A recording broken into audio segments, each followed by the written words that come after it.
What's up, audacious entrepreneurs? I know it's been so long since I made a YouTube video.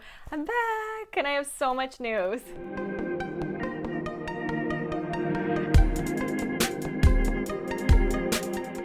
So since I last made a video, I moved to Los Angeles.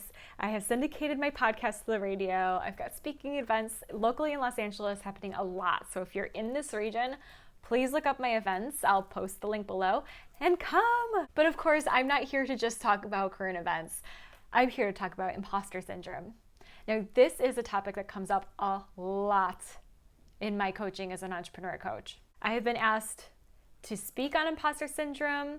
I have been interviewed about imposter syndrome. I constantly work with my clients around imposter syndrome. Why does imposter syndrome keep coming up so often? It's because we're human.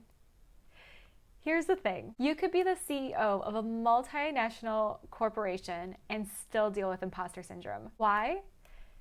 Because as humans, we are constantly looking for danger.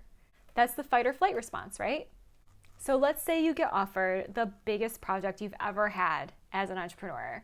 You're so excited. You just signed the biggest deal, you got the biggest payday, and now you have to do the work.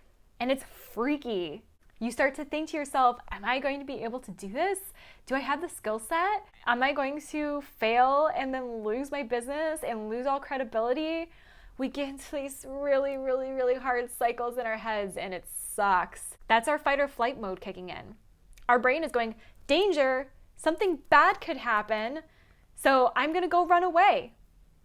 Or fight, or freeze. My hope for you is that you want to fight. Because the thing is, you do have what it takes to kick ass on this project, to make great with this client, or to see it through with this customer. You do have what it takes, otherwise you wouldn't have received the project, period. But sometimes what it takes is a little bit of extra research because it is something new. I've taken on projects where they asked for something totally different than what we'd ever done for any other client before. And we said yes, because I knew for sure that I could at least learn the aspect that they needed me to add to what I already knew, which was a large body of work. So how do you deal with imposter syndrome? Well, first, you gotta validate the feeling of fear. This is normal. This is natural. You as a human are constantly looking for danger, and your mind is only doing what is wired to do. So tell yourself, hey, I hear it, I feel it, I recognize it. Yeah, that's scary. It is kind of freaky. There are some pretty serious consequences if I can't pull this off. Then start looking back on all of the work that you've ever done. You absolutely have what it takes. You do. But sometimes you got to prove it to yourself.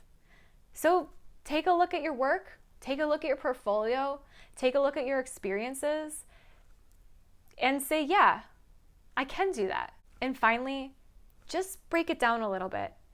It feels really scary because it feels really big, because you're looking at the whole damn thing. But Rome wasn't built in a day.